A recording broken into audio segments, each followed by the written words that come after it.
আসসালামু আলাইকুম, সবাইকে নতুন একটি ভিডিওতে স্বাগতম জানাচ্ছি। আপনাদের সকলের অবগতির জন্য জানাচ্ছি, আজকে আমাদের বিদ্যালয় ক্যাম্পাসে টাইফয়েড এর টিকাদান ক্যাম্পিং অনুষ্ঠিত হচ্ছে।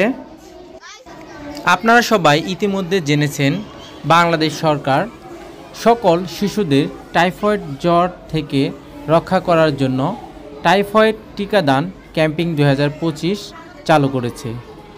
টাইফয়েড জ্বর থেকে আপনার শিশুকে সুরক্ষিত রাখতে সরকার ইপিআর কর্মসূচির আওতায় দেশব্যাপী 12 অক্টোবর অর্থাৎ আজ থেকে টিকাদান ক্যাম্পিং শুরু হচ্ছে।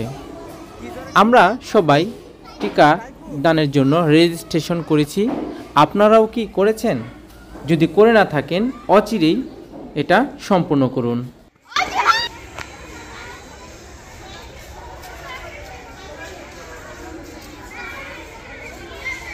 আপনি কিসের জন্য আসছেন? এটা কিসের কাগজ? কিসের টিকা দিতে আসছেন?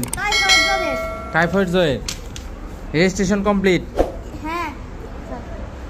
আজকে দিচ্ছে আপনাদের স্কুলে? হ্যাঁ স্যার। আজকেই তো প্রথম, তাই না?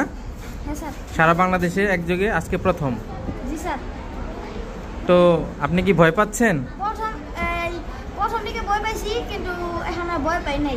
তাই? আপনি কি টিকা কমপ্লিট হয়েছে না এখনো দেন নাই? এখনো দেই নাই। ভয় পাওয়ার কিছু নাই, তাই না? হ্যাঁ স্যার। ধন্যবাদ। আপনি কেন আসছেন আজকে? আজকে সুই দিতে আসছি। কিসের সুই আজকে? টাইফয়েড জ্বরের। তো আপনি কি দিয়েছেন না অপেক্ষা করতেছেন? অপেক্ষা করতেছেন। কোন ক্লাসে পড়েন আপনি? ক্লাস 3।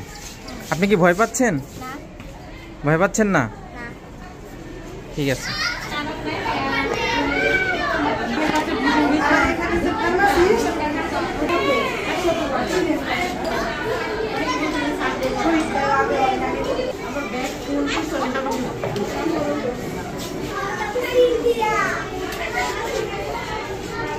ভয় পাচ্ছ না? হ্যাঁ, কিছু হয় না, কিছু হয় না।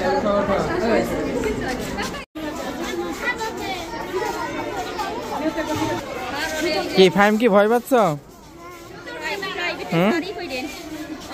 অনুভূতি কেমন? তুমি কেন দাও নাই? তোমার মা না করছে কেন? তোমার মা বাংলাদেশের নাগরিক না? তার বাংলাদেশের নাগরিক হলে তো তার এই টিকাটা দিতেই হবে। কেন? তোমার মা একজন সচেতন নাগরিক, তাহলে তার তো উচিত ছিল তোমাকে এই টিকাটা যেন দেয়া হয়, এই বিষয়ে পদক্ষেপ নেওয়া। বুঝি নাই? হাসপাতাল থেকে দিতে বলছে, স্কুল থেকে না। এই তুমি দিছ? তুমি তো দিছ। এই যে আচ্ছা, কেন সাদের কি হয়েছে? সাদের কি এই টাইফয়েডের টিকা দিয়ে কান্না করতেছে? চিন্তা দাও নাই? হ্যাঁ, টিকা দিছ? কেমন লাগছে? ভালো লাগছে? তাহলে কি যারা ভয় পায় তাদের কি ভয় পাওয়া উচিত? তাহলে কি সবারই টিকা দেওয়া উচিত না? দিতে হবে তো, তাই না? সবাই কি তাহলে টিকা দিবে? কেমন লাগলো টিকা দিয়ে? ভালো। ভয় পাও নাই?